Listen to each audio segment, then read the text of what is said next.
Hi, fellow Django developers. Hezekiah here from alwaysdjango.com, where we discuss interesting Django topics that helps you grow, improve as a Django developer. So if that sounds interesting, like, comment, share this video with anyone you think will find this video interesting.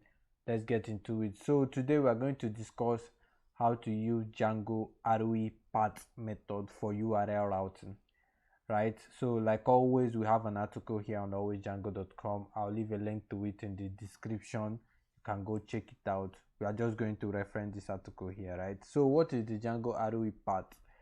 Django ROE path, like, if you have used Django, if you have any idea of what, if you have made use of Django before, you know about the Django path method, the Django URL path method, right? Which is used for URL pattern routing, right? To declare URL and routing the URLs, right? So for basic URL routing, the path method is okay, right? It's good. We can use it. You can make use of it. But the ROE path is used for more complex URL pattern declarations, right? Because ROE path makes use of regex. If you have heard of regex, the regular expressions in full.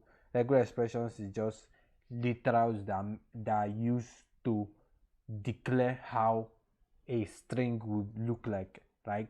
Like, so you have a regular expression. You write that regular expression. That regular expression will be used to compare to another string to say this is what this string will look like, right?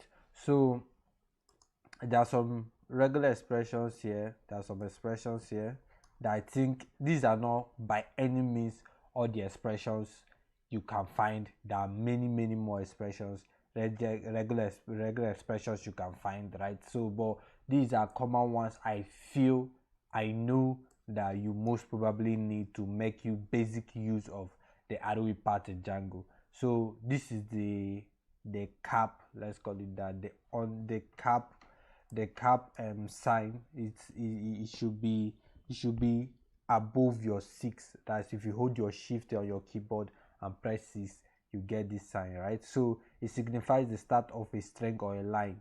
Then we have the dollar sign, which signifies the end of a string or a line. We have the question mark, which signifies optional parameters. We have the plus sign, used when the preceding characters must exist but could be more than one. So when the preceding character, when you see this plus sign in regex, it means that the preceding character must exist, but can be more than one, right? Then we have the asterisk, or the times, or the asterisk, which is used when the preceding character may not exist but could be more than one if it does, right? So with the asterisk, it means the preceding character might not exist, is optional, but when it exists, should be more than one when it exists.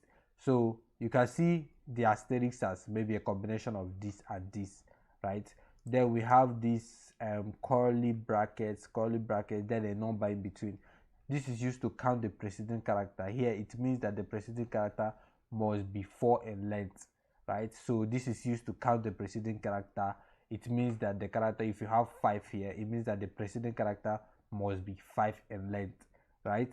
Then we have the A to Z, which represent alphabet characters from A to Z. We have the 0 to 9 represent alphabet numbers from 0 to 9. To have the W, this is the small letter W, it's not the capital letter. This is the small letter W, which represent word characters. The big letter W actually represents non-word characters, but it's not here, right? So like I said, these are not all. I'll leave a link to this image in the description also, so that you can go download it, read it. But this is not by any means all the regex expression you can find, right? There are many other regex expressions, and I also leave a link to maybe a YouTube video you can go look at that discusses regex expression in details and using them in Python, right? I think there is a video, maybe Corey and Sheffer discussed that. I will look for the video that discuss Python and regex in details and leave a link to it in the description. So these are simple regular expressions I think we need to make use of this Django ROE part. So Django ROE parts are used to declare URL paths in Django using regular expressions. We have discussed what regular expressions are, and we'll see some examples of regular expressions. So let's get into it. So this is the normal Django part with a view here. We have a view here. Then this is the root, the URL, that's the index page, right? So if we go here, if we go to the index, we simply see index. On our view, we have three view functions here. The first one is the index, the request argument, optional request argument parameters. So these are like topics we are going to cover in this tutorial using regex. So the first thing we are going to discuss is linking to the index page using ROE path. The ROE path is imported from Django.urls. Then we import the ROE path just like the path. So let's say here we import ROE path, right? So to use the ROE path, we say ROE path here, right? So this is it. You have used the ROE path. So if we go back here now, open here, we can see it's opening our index function. This is it. But you see here, if we do this, it will still match. If we that's not it. Let's reload.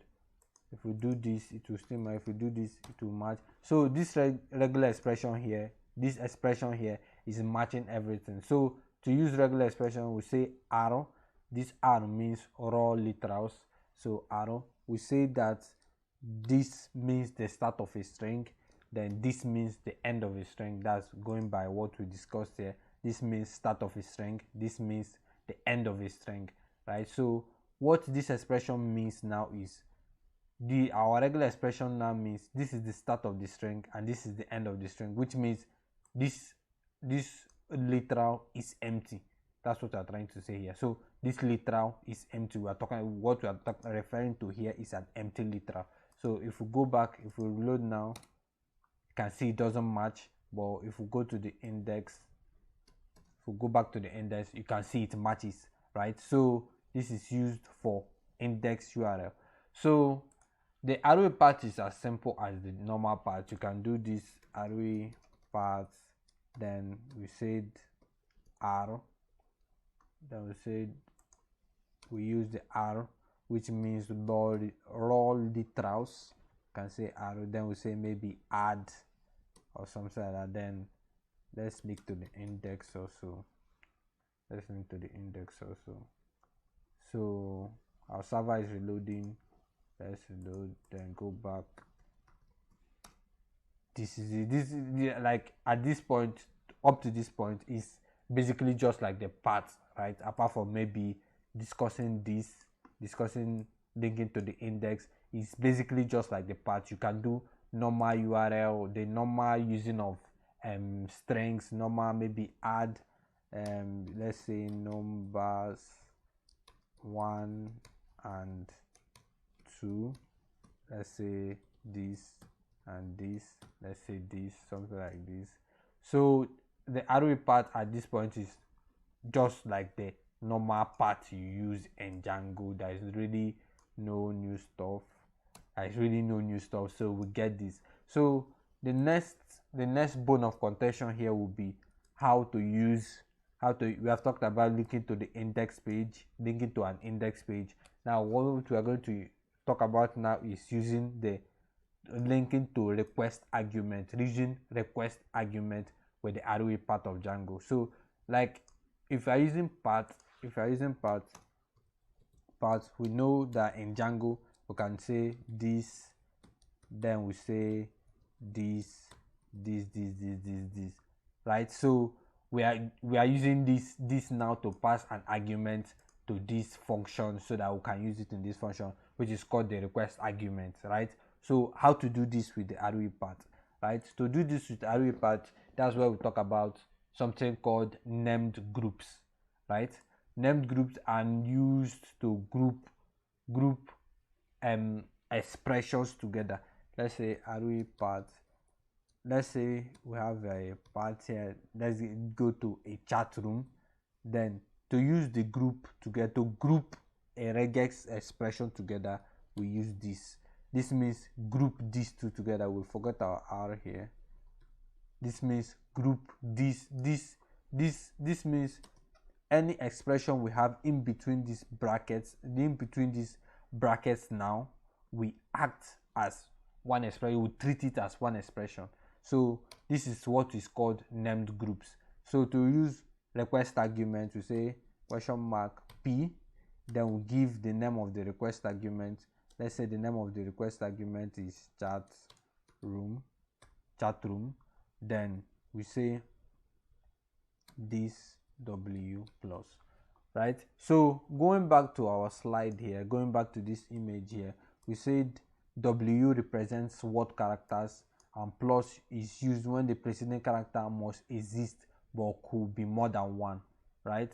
So what we are trying to say here, we said that this bracket means named arguments, and that we are treating these parameters here as one, right? We are treating anything between these brackets as one. That's what we are trying to say here, right? So this so what it means here is that this whole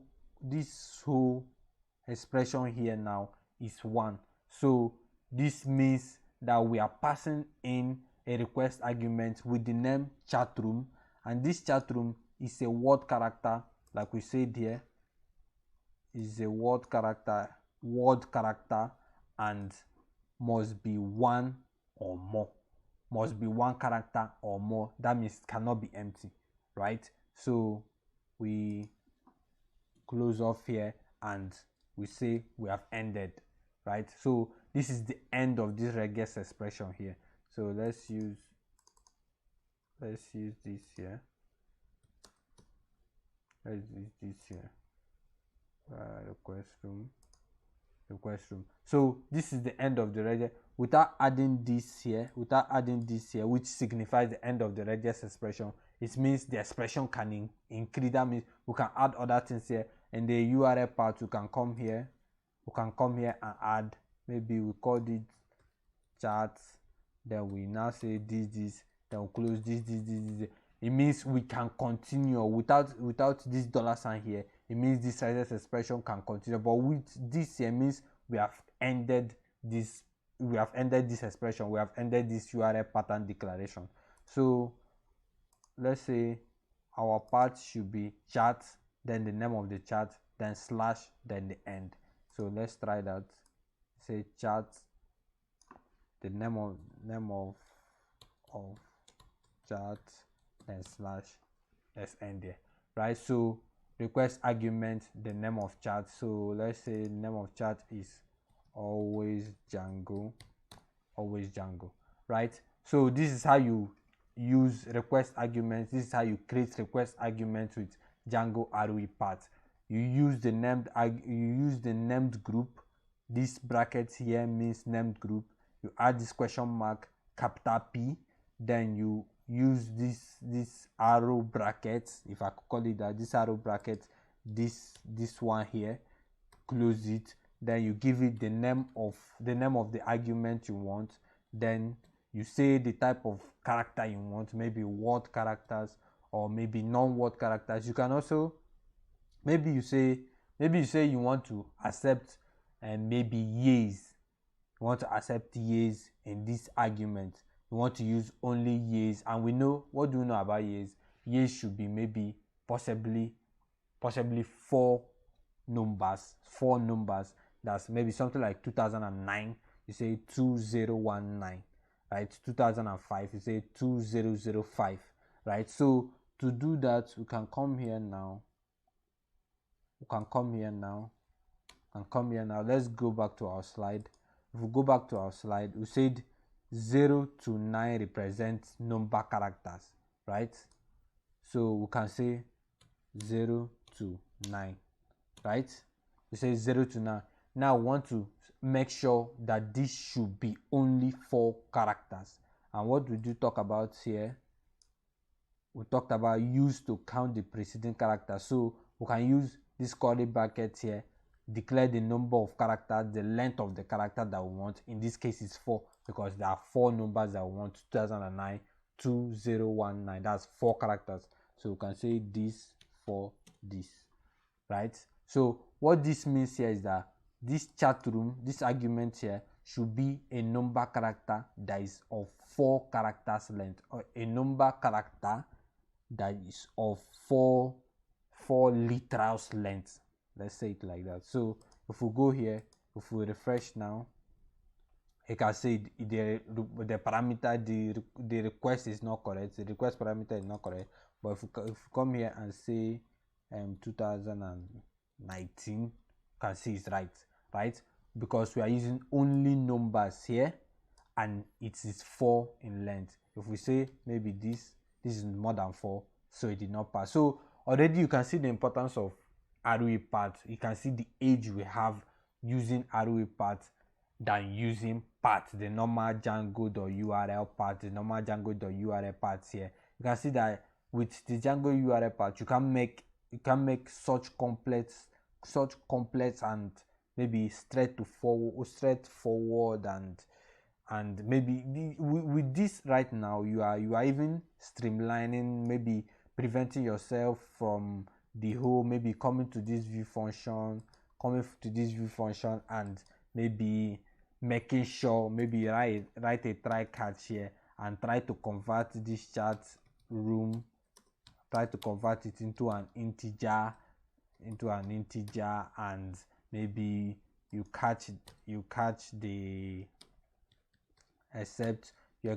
exception here and everything. So at this point, at the URL point here, you are making sure what you are accepting here already are number characters that are 4 literals length. It's a number literal with 4 characters length, right? Maybe I interchange. Is a number literal with 4 character length. That's what it is. So that it is here. That's the age we have using the ROE path over using the normal Django path, right? It helps us declare complex URL parameters, URL paths, right? So the next one should be optional request parameters, right? So here now is very possible for us to maybe we want to, apart from the chat room that we accept here, let's change this back to normal word characters. Let's change this to word characters. We have word this. Let's change this to word characters. So maybe we want to accept a username, but want that username to be optional. That's, we want to come here, we can accept maybe the chat room is maybe Django. Want to come to Django chat room and want to say maybe optional username. You can say maybe the username is Hezekiah. So we want this username to be optional. We want, in a case where user passes in this username, then we can identify him as this is your username. When they don't pass in the username, we don't identify him with the username. We just say hi, you are welcome. Then when he has a username, we say hi Hezekiah, you are welcome, something like that. So optional request argument parameters. So it's just possibly it's similar to what we have already. So we come here, we group them together, we make a group because we are accepting a name, we are accepting a request argument, a request argument. So it should be in a group, a named group, right? So then we write our P here, then we'll give it a name, user name, right? So we'll give it a name, we say maybe a word character, that's what we're accepting, right? So we're accepting a word character here. Now, what did we talk about? We talked about the question mark, right? So you say the question mark is an optional parameter. You used to declare optional parameters. And what are we talking about here? We're talking about an optional request argument. So something has to link here, right? So said the preceding character. So for this name group, if we add this question mark here, what we're trying to say here is that, hey Django, look at this group, look at this letter I'm forming here, this regex that formed here, please make it optional. That's what this question mark is doing here. It's saying, Django, I have an expression here, a named group here, please make it optional. That means a user can pass it, a user might not pass it, a user could pass it, whatever, right? So let's close it here. Let's go to the optional. Let's close it here. So let's go back to our URL. Let's say we have chatroom Hezekiah. Say chat. Where am I making the mistake? Okay. This chat. Okay, right? So this is it. This is simply it. Is just the same thing with accepting an argument here. Just the same thing with accepting an argument here, but we use this question mark to say it is optional. We might pass it or we might not pass it, right? So in a case where we pass it, in this case where we have passed it, we are getting this response. In a case where we don't pass it,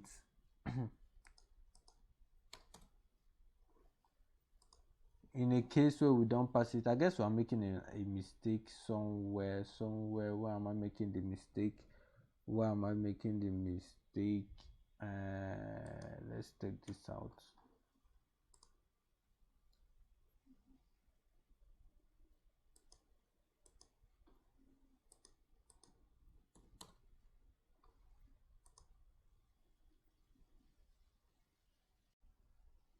So I had to pause the video so that so that I'll make some bits of corrections. So the problem here is very simple, right? The problem here is very simple. It still goes down to the optional parameters we are talking about, making stuffs optional. If you look at what we had here, we said we have this parameter here named chat parameter. That's cool. Then we have slash here, right? Then we have username parameter, which is optional, right? What are we trying to say? What we're trying to say is that our pattern will be something like chat, then name of chat room, right?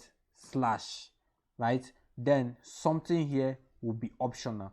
What we have here, we have said this will be optional, right? This should be optional. That's what you're trying to say. This should be optional. So in a case where we don't pass this, we still have this slash here, right? So what you're trying to say is that if this is optional, we should have another slash here, right? Which, if we go back to this place, if we go back to our URLs, let's start our server. Our server is starting, guys. So if we go back to this place, if we say in a case where we don't pass in username and do this, you can see we get the response, right? Because what we are trying to say with this is, give me the username, give me a named parameter, then this one could be optional, this could be optional, but after then we still have a slash here, so we should have this slash. So what can we do to make this slash optional too, right? Is either we totally remove it totally, that's we remove it from the string, in which case we come here and do this,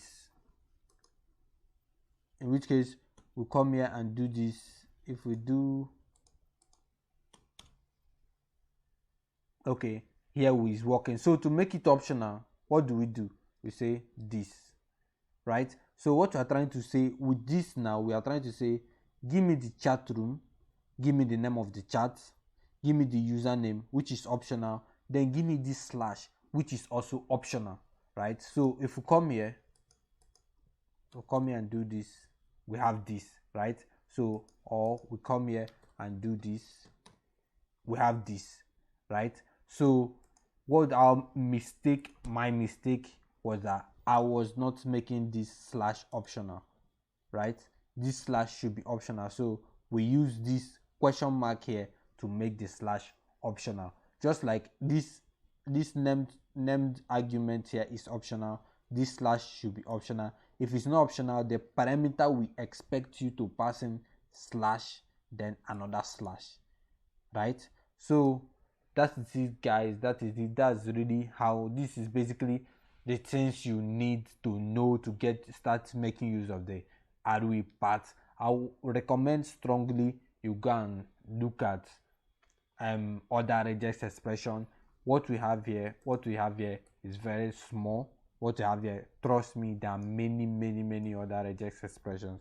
There are bigger regex expressions, regular expressions, and everything. And regular expression, if not for Django and the ROE part, I think regular expressions are like, if you're a programmer, if you want to be a very good developer, I think regular expressions are one of those things you have to have under your belt, right? They are very important. They're not like you don't get to use them regularly, but you just have to know them. These are very common, and this should be at the back of your mind. At least there should be, let me say, 9 or 10 of them here. This one should be at the back of your mind, and you really need to know them, at least, if not for any other thing, at least to make use of this ROE part, right? So that is it for me, guys. I hope I helped you understand how to use the ROE part in Django to make your URL declarations. And sorry for the error in between the pauses. I'm very sorry.